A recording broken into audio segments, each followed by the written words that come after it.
In this video, we're going to do a follow-up video for Loom Portent of the Vale. We're going to focus on the printed material that I have received from the Kickstarter. So let's get into this. Welcome to Solitary RPG. So Jay over at Shield Dice Studios has been busy getting everything done to fulfill the Kickstarters for Loom Portent of the Vale. What we're going to do in this video is take a look at some of the printed product that I've received so far. I do know he is busily working on the first adventure expansion for this game, and again, just trying to fulfill all of the commitments from the Kickstarter. For the printed material, first we're going to take a look at the cards. I've shown these off before in a previous video. This is the back of the cards with that green skeleton and the Loom logo. And then the cards themselves have artwork from the books, and they're just very cool, but the numbered cards are just basic playing cards. However, it's pulling elements from the book with like the clip art of the computer and the disc and some of the icons from the game itself. So it's just really cool stuff. Really nice cards. Whenever there is a game that has cards in it and they do cards that are themed for the game, I have a tendency to pick them up because it just adds to that immersion into the game.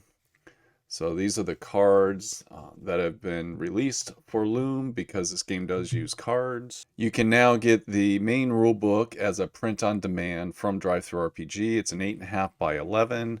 And this is everything that if you back just a digital copy, just in a print form. I love the green color to represent that monochrome monitor.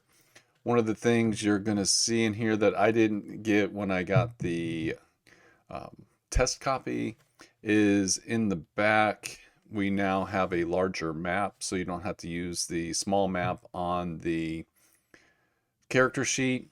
And also there's these journal pages that are very nice with a little bit of art on them. So you can just take some notes and just add a little bit of story to everything you got going on. But everything's pretty much the same as what I reviewed in the game. It's just a lot nicer to have a print copy, and this is just going to be nice in my collection on my shelf. But the big thing I want to take a look at is the lore book. So when I did my initial review of Loom, I was really captivated by Jay's writing. It had that Mork Borg vibe to it, and I knew a lore book was coming out. This is, again, the print-on-demand copy through Drive Thru RPG. And I really wanted to get into this because, again, carrying on his writing into a world setting is just fantastic. And it's just a great example of what a world building book should look like. I know it says lore, but this is really, it's just a lot of immersion into a world, and it gives you a lot of tools to work with if you want to play in the lands of Loom. So let's dive into this. Keeping with the video game concepts that were in the main book, I really like this. It's a lot of fun, and it's just a very reminiscent of growing up playing some of the old video games. You're going to notice handwriting throughout the book. It's almost like this is a textbook that someone had written in to give you some additional information or just some notes about what's going on. It's just neat stuff. One of the things that's kind of cool about this lore book is it's actually got a little bit of a game going on inside of it. So what Jay did is he took a keyboard, created some symbols, and what you can do is decipher some codes, and then throughout the lore book you're going to find some of these coded messages, and it just adds a little bit more information.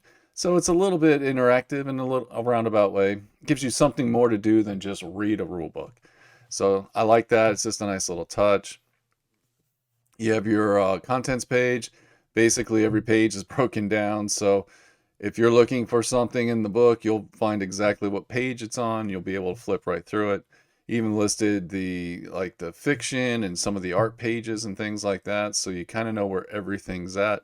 Very detailed table of contents. You're going to open up to a map. So I like this map. So this lore book is not specific to a game system.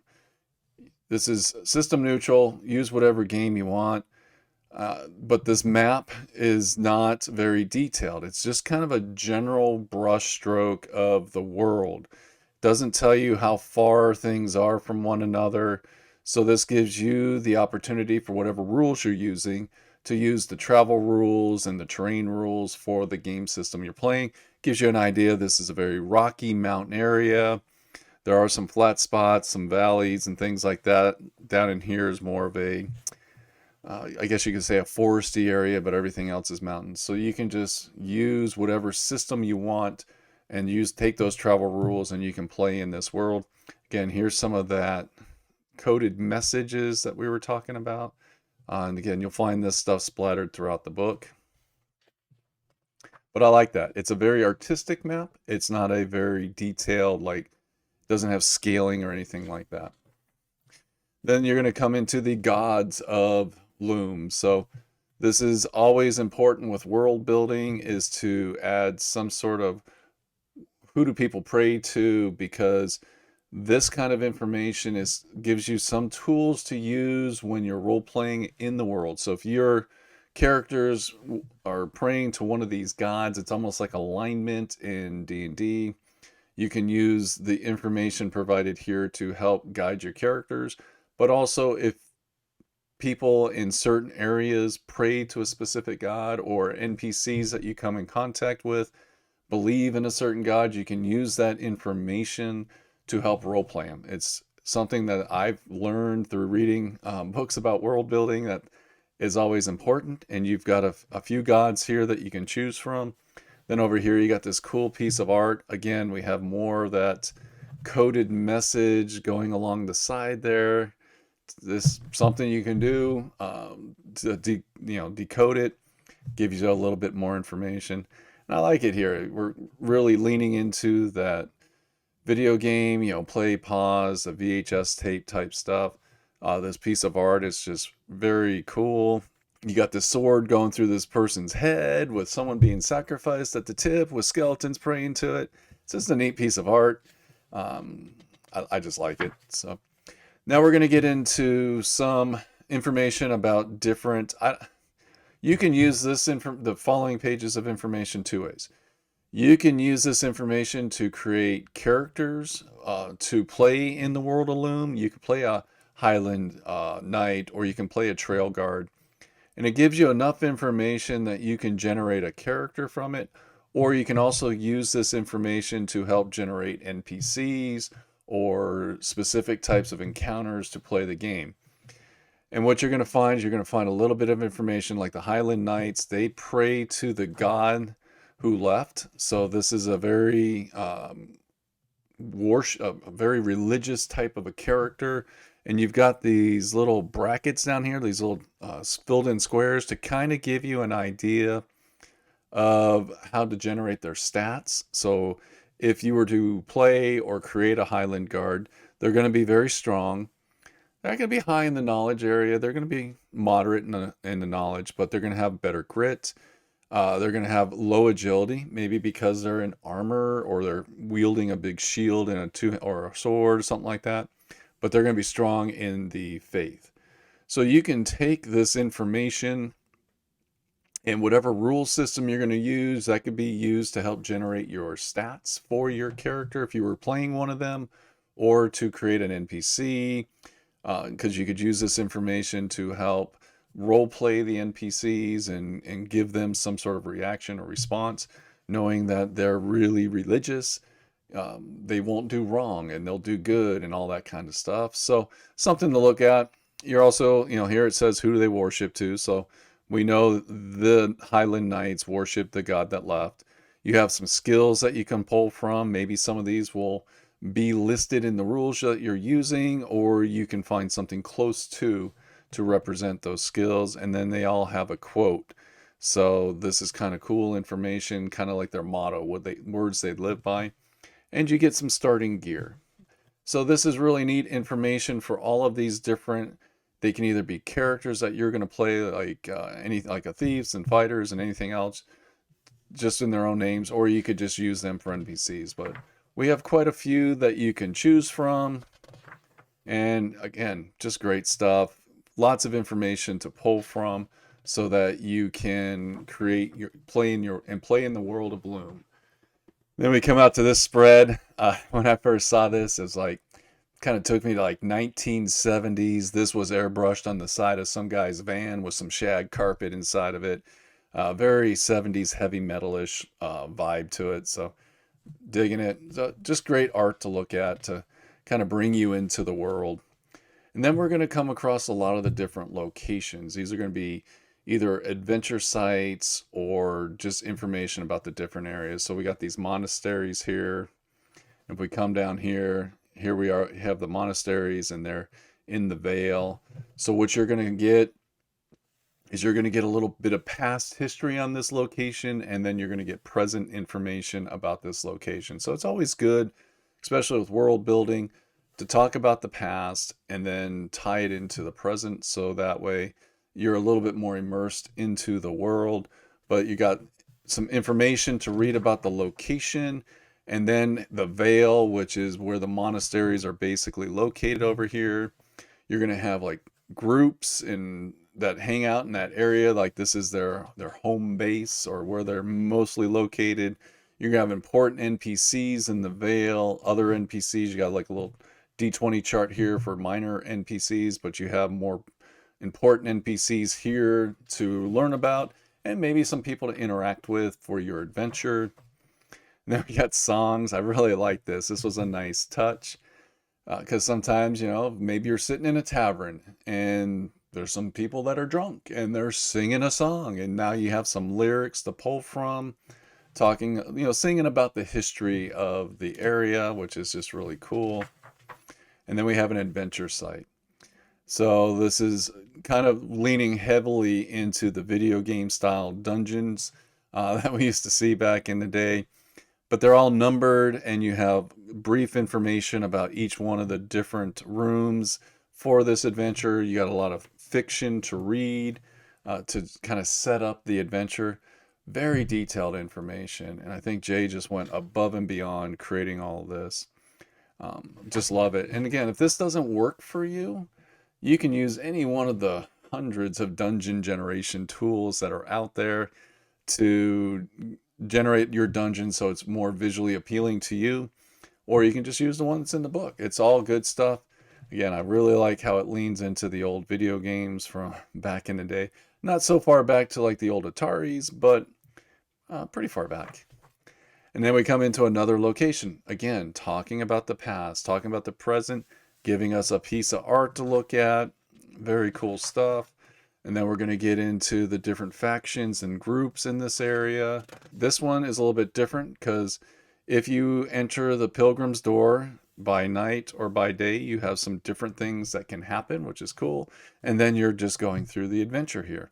So now we're going to come up to Basin City. We have some information here, some fiction to read. Again, we're still on the adventure map. Now we're just on the other side.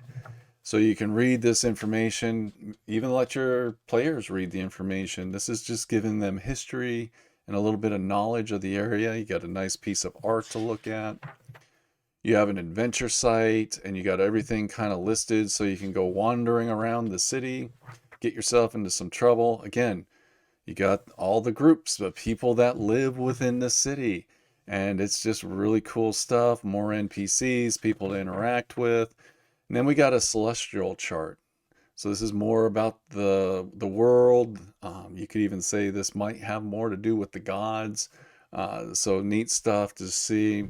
Visually, it just looks very appealing. I really like it. And again, more decoding so that you can find out more information about all this. So it's neat stuff. So now we come to another adventure site, and this one's located right over here in the mountains. Got the history, you got the presents. Really great world building book here, giving you a lot of information to pull from with all the different groups, little pieces of art for you to draw some of your imagination from, NPCs, all kinds of different action going on. This is just a fictional story that you can read, maybe pull some information or create an adventure out of the fictional information. And then we have a larger dungeon to go through. Very cool stuff that you can just kind of go room to room, adventuring, and getting your PCs in all kinds of trouble. And then we got the Highlands of the Saints. Again, history, just great stuff, more fictional story to read and pull from. And then we get into all of the different characters or prominent NPCs and fictions and groups and fun stuff. And then we have an adventure site. So it's really detailed information. Now this last page on page 61 just says other locations. So these aren't as fleshed out as the rest of the locations, but you still want to know about them. You might be able to pull from them, or maybe you have an adventure to go to one of those since you don't have as much information, and maybe you create that additional fiction for these particular locations. But yeah, you got a couple more listed there. Then we get into famed items of Loom. So this is just important items that you may go looking for. We have flora and potions here, which is really cool. If the rules you are playing with have some sort of crafting for potions and you need to find certain things, you've got some stuff to pull from. It's just a neat little information to have. So that way, maybe you can have your PCs earn a little bit of extra money going out looking for certain things and helping craft potions. And then we get all of our foes from Loom. So we have these little boxes here filled in to represent like their strength, their agility, and their sorcery. The more boxes filled in means they're better at that particular thing, so that you can take this information and translate it into the rules that you're using. You have some tag words. So these vampire bats, they're not strong, but they're very agile. They got the flight, the disease, the swarm, and you got some descriptive information. So you can really pull from this information to generate your characters. You got little dice here, so if you want to roll for them randomly, you can on the two different pages, which works out cool. Just neat stuff. Got lots of creative creatures and foes to run into. Then you got some travel prompts that you can roll up. This is a D20 for encounters and adventure prompts. And then you got Pathways of the Pilgrims, which is down here. It starts and then it carries on to the next page. And then you got Routes of the Desert. So these are all just going, just one long line of different prompts that you can roll for when your PCs are traveling. And then you have a couple D20 charts for a variety of different things, relics, weapons, state, NPCs, shelters, just different things that you can roll for that are pulled directly from the world of Loom. So it kind of keeps you in the same world, which is nice. And then you got this little advertisement in back. I thought this was just a nice touch to have an advertisement for VHS tape. Very, very reminiscent of the 80s. And then here, Jay went ahead and put in a bunch of bands that he was listening to when creating and designing this book. I pulled up a bunch of these bands to listen to myself. I'm always trying to find new music. Some of them were very cool industrial type music. Some of it didn't work for me, but again, that's what I love about music. Some people are really like certain songs where I'm like, and I like certain songs and other people like, So that's what's good about music. It's not, everybody's taste is just a little different. And then we go to the back here. Again, that 3.5-inch disc there. Insert disc. It's just daring you to adventure in the world of Loom. So this lore book is just a great example of a world building exercise. If you were to sit down and try to build a world, this would be a great roadmap to follow. With everything that Jay has created here, you could model your own world after this, the way he created this one, and it would just be awesome. Lots of information to pull from, lots of information to get lost into with your games, and just awesome time. And it's not set for any particular set of rules, so you can use anything you want. I think this world probably work great from Workborg setting, and you could just have a good time with the simplicity of the rules there. Bolt on some other mechanics to fit within this world, and I think you'd be good to go. But yeah, that was just a look at the printed material that I've received so far from Shield Dice Studios. All of this was print on demand through Drive Thru RPG. I will have links in the description below if you are interested. I know Jay is still working on the adventure that was part of that Kickstarter. And there was talk about, and I don't know if he's still working on this or not, but turning all of these adventure prompts from Portent of the Vale into tarot cards, which I think would be awesome. Then you could just pull the cards straight off a tarot deck. You could even do like a tarot card reading layout and kind of flip the cards almost like you're having the cards read for you, and these are the adventure props you're getting. You could have a little bit of fun with the tarot cards in this game. But yeah, that's a look at everything that I've received so far. As new material becomes available, I will share it with everybody. But thank you very much for watching and have a great day.